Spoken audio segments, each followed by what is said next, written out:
La situation de Donnarumma, elle est quand même extrêmement particulière. Alors déjà, la mise à l'écart du joueur a surpris plus d'un observateur. C'était une spécificité dans la gestion du cas qui méritait d'être soulignée. Mais là, on se retrouve dans une situation absolument absurde où le joueur a eu quand même une belle séance d'adieu au Parc des Princes. Ça a été fait de manière classe, on peut le remarquer. Mais où, paradoxalement, on se demande encore si le joueur va pas rester après ses adieux encore 6 mois dans l'effectif du PSG.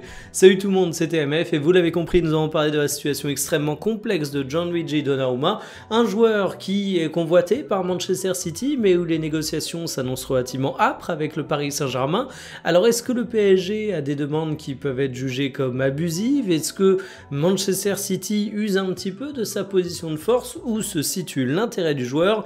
Eh bien on va discuter de tout ça. Installez-vous confortablement et bienvenue pour cette nouvelle vidéo Talk My Football.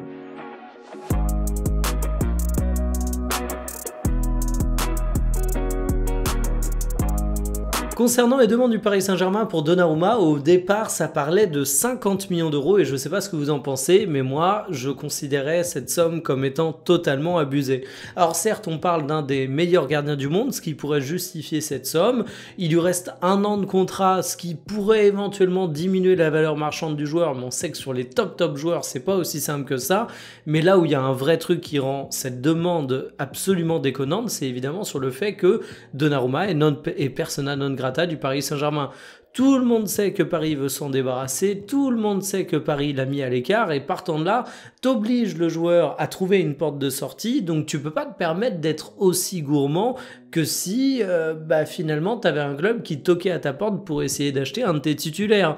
Là finalement t'essayes de refourguer un joueur que t'as sorti dans le bac à poubelle. Je suis désolé d'employer ce mot, j'ai beaucoup de respect pour Donnarumma, mais en termes de gestion c'est quelque chose qui est similaire à ça qu'a fait le Paris Saint-Germain, donc 50 millions d'euros, il s'agissait de revenir à la réalité. Heureusement depuis, on a eu de nouvelles news sur les prétentions du Paris Saint-Germain qui sont bien inférieures à 50 millions d'euros, mais attention, elles restent élevées. Selon certains médias, on serait aux alentours de 30 millions d'euros, selon d'autres, on serait aux alentours de 40 millions d'euros. En fait, selon que vous écoutiez Fabrizio Romano, le journal L'Équipe ou encore le journal Le Parisien, vous allez avoir des montants différents, mais tous s'accordent pour dire que ça va être à peu près dans ces eaux-là.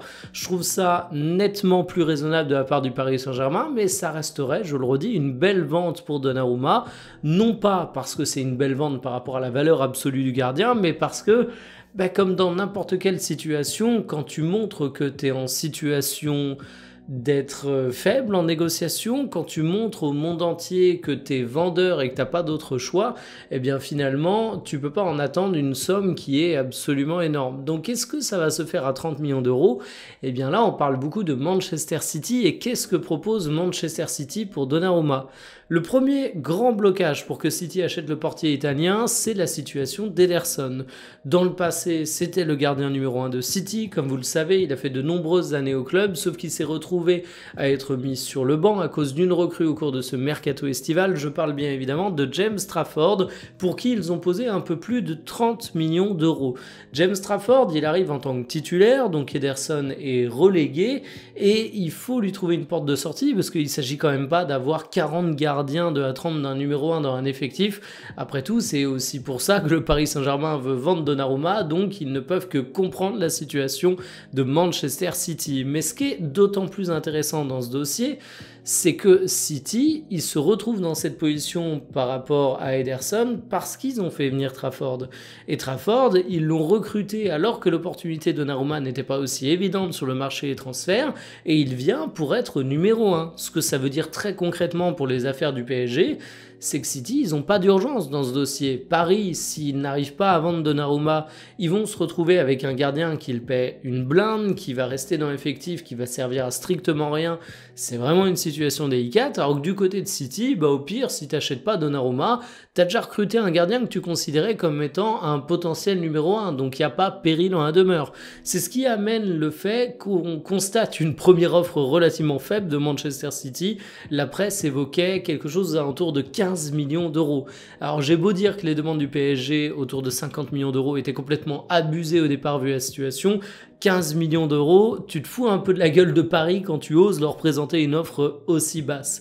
Mais il faut bien comprendre que City joue de sa position de force et qu'en fait, au-delà de leur position de force, je le redis, si Ederson il se barre pas, eh bien finalement, tu te retrouves avec une situation où tu vas juste pas avancer sur Donnarumma parce que c'est pas le bon timing.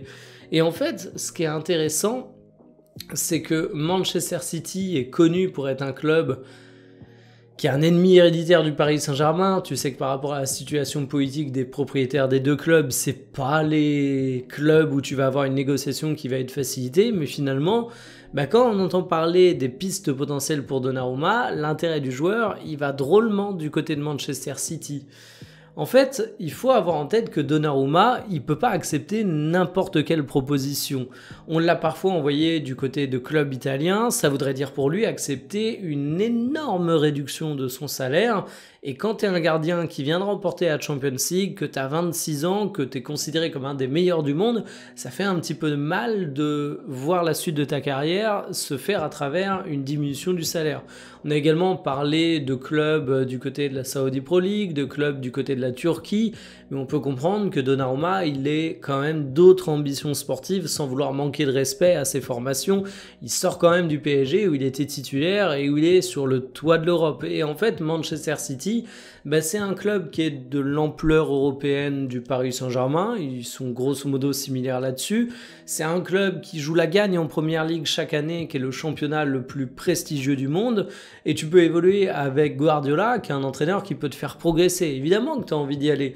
D'ailleurs, certains étaient étonnés, et je peux le comprendre, par le fait que Guardiola se positionne sur Donnarumma, qui n'est pas forcément le gardien le plus Guardiola compatible sur le papier, eu égard par exemple à ses faiblesses jeu au pied.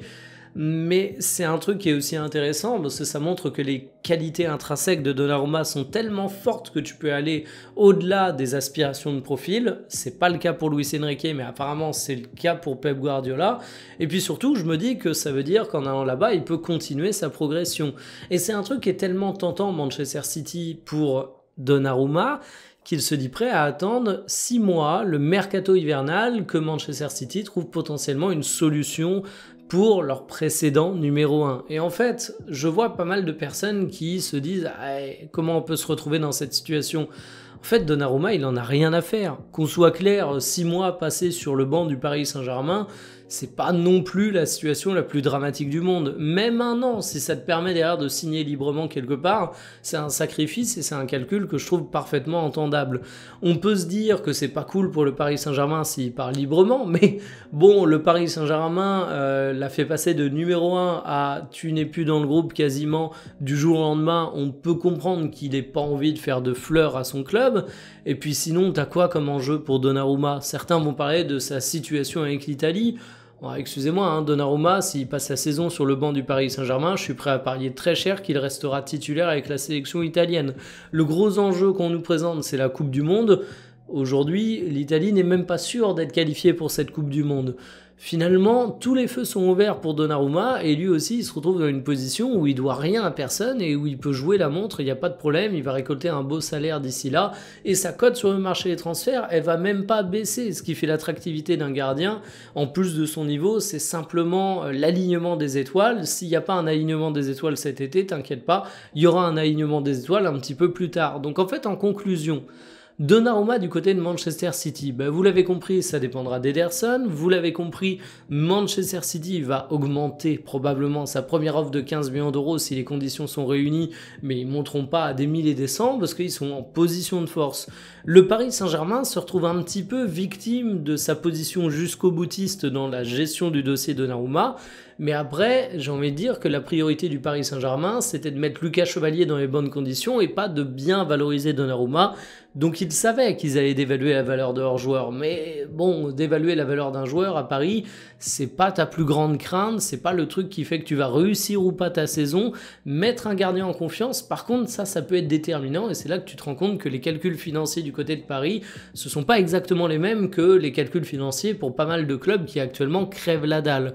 En tout cas, pour Donnarumma, j'espère que ça va se débloquer parce que si je pourrais parfaitement comprendre que le joueur joue la montre, si je pourrais parfaitement comprendre qu'il passe une saison sur le banc, Donnarumma, ça reste un excellent gardien, et comme n'importe quel grand joueur, j'ai envie de le voir évoluer, j'ai envie de le voir disputer des matchs, le voir en première ligue, dans une équipe entraînée par Pep Guardiola, ça me rendrait extrêmement curieux. Moi, à une époque, je vous disais, pas si lointaine forcément, on parle pas d'un dossier qui est en cours depuis 6 ans, que j'aurais bien aimé voir Manchester United se positionner dessus, parce que on connaît leurs soucis avec leurs gardiens, on l'a encore vu hier, on sait que c'est un club qui peut avoir des moyens, on sait que c'est un club qui pourrait se redresser, même si la situation est apocalyptique, mais bon, apparemment ça va se décider ailleurs, même si on reste à Manchester.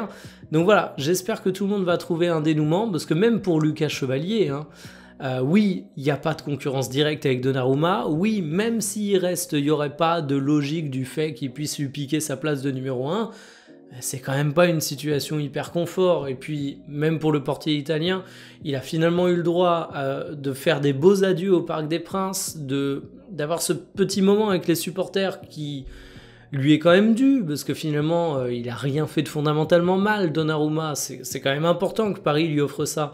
Mais je vais boucler à boucle et reprendre ce que j'ai dit en introduction. Si tu fais tes adieux et que finalement tu restes 6 mois, voire 1 an au club après... Bon, situation un peu clownesque. Donnez-moi votre avis en commentaire. Où iriez-vous si vous étiez Donnarumma? À votre avis, à combien est valorisé le joueur aujourd'hui vu les conditions si particulières? Je vous dis à demain pour une prochaine. Salut.